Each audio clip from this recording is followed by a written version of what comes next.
తెలుగు భాష మూల పురుషుడు శ్రీనాథుడు.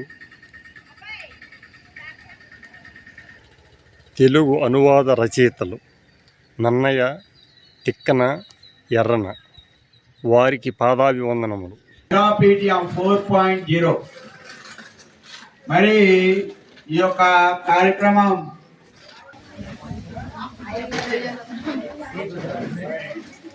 కె ప్రభాకరరావు గారిని వేదికను అలంకరించవలసిందిగా కోరుతున్నాం. అలాగే చైర్మన్ మేకా సుబ్బలక్ష్మి గారిని వేదికను అలంకరించవలసిందిగా కోరుతున్నాం.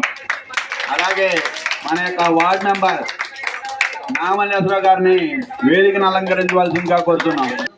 వాళ్ళు ఏం నేర్చుకుంటున్నారు మరి మా ఈరోజు మెగా PTM సందర్భంగా విచ్చేసిన తల్లిదండ్రులకు, గ్రామ పెద్దలకు, పాత్రికేయులకు, ఇతరులకు అందరికీ నా మనస్ఫూర్తిక నమస్కారాలండి.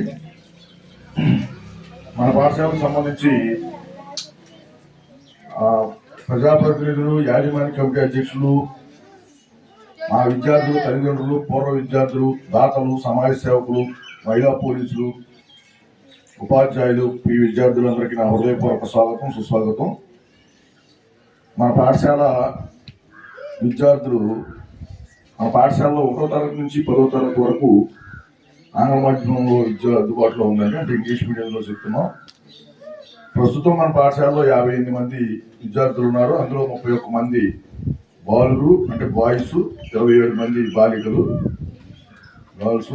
మొత్తం 58 మంది పిల్లలు ఉన్నారండి ప్రస్తుతం. మేము వీళ్ళ విద్యార్థుల హాజరు పెంపు కోసం ప్లస్ నమోదు కోసం నాకు తల్లిదండ్రులతో సంప్రదింపులు చేస్తున్నాం. విద్యార్థి క్రమం తప్పకుండా పాఠశాలకు వచ్చేటప్పుడు చూస్తున్నాం. రెండోది, ఏ విద్యార్థి రాకపోయినా వాళ్ళ పేరెంట్స్కి ఫోన్ చేస్తున్నాం. వాళ్ళు ఏదో కొన్ని కారణాల వల్ల ఒక రోజు రాలేకపోయినా కూడా వాళ్ళు కారణం చెప్తున్నారు. అంతా బాగానే ఉంది.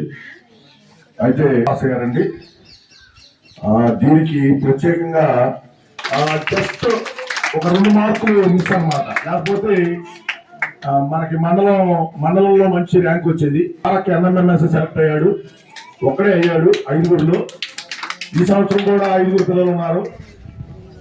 ఈ సంవత్సరం మంచి పిల్లలు ఉన్నారు మాకు. సాత్విక, వర్షిత, దుర్గ,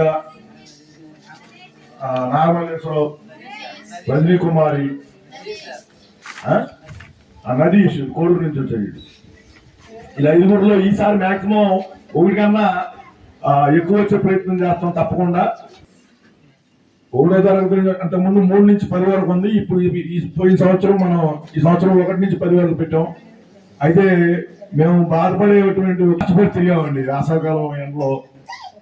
నాగమల్లేశ్వర, మా వార్డు మెంబర్ నాగమల్లేశ్వర గారిని 2 మొక్కలు మా పిల్లల ఉద్దేశించి మాట్లాడవలసి కోరుతున్నాం. మరి ఇది జడ్పీ హై స్కూల్ కోసూరువారిపాలెం అండి. ఈ స్కూల్కి ఒక దాత విరాళంగా 1 ఎకరం పొలం ఇచ్చారు ఆ రోజుల్లో. ఇది చాలా గొప్ప విషయం అండి. కోసూరు రాజ్యలక్ష్మమ్మ గారు, వారి విగ్రహాలు కూడా స్కూల్లో ఏర్పాటు చేసి ఉన్నాయండి. దాంతోపాటు సరస్వతి విగ్రహం కూడా ఏర్పాటు చేశారు. సూర్యనారాయణ గారు కళావేదిక కట్టించారు. స్కూల్ చాలా అద్భుతమైన స్కూల్ అండి. చక్కగా పచ్చని పైరు పంటలతో కళకళలాడుతూ ఉండే కోసూరుపాలెంలో ఈ పాఠశాల ఉండటం చాలా గొప్ప అదృష్టంగా భావిస్తున్నామండి. మేము కూడా ఈ పాఠశాలలో వచ్చి పనిచేయడం కూడా మాకు చాలా ఆనందంగా ఉంది. మరో విషయం ఏంటంటే, ఈ స్కూలు ఇంతకుముందు ఉన్న పిల్లల కన్నా ఈ సంవత్సరం చాలా ఎక్కువ మంది పిల్లలు జాయిన్ అయ్యారు. ప్రైవేట్ పాఠశాల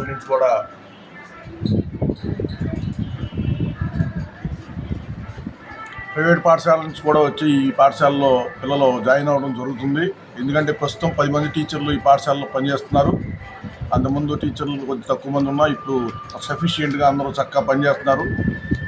తరగతి గదులు, కొత్తగా 3 తరగతి గదుల నిర్మాణం జరుగుతుందండి. టాయిలెట్స్, వాటర్ ఫెసిలిటీ, అన్ని సౌకర్యాలు కూడా అన్నీ ఉన్నాయండి. ప్రతి గదికి 4 ఫ్యాన్లు, 4 ట్యూబ్ లైట్లు, IFP ప్యానళ్ళు, చక్కగా అత్యద్భుతంగా స్కూలు చాలా బాగుందండి.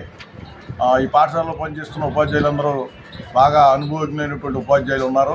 మరి ఈ పాఠశాల ఇంకా అభివృద్ధి చెందాలని కోరుకుంటూ సెలవు తీసుకుంటున్నాం.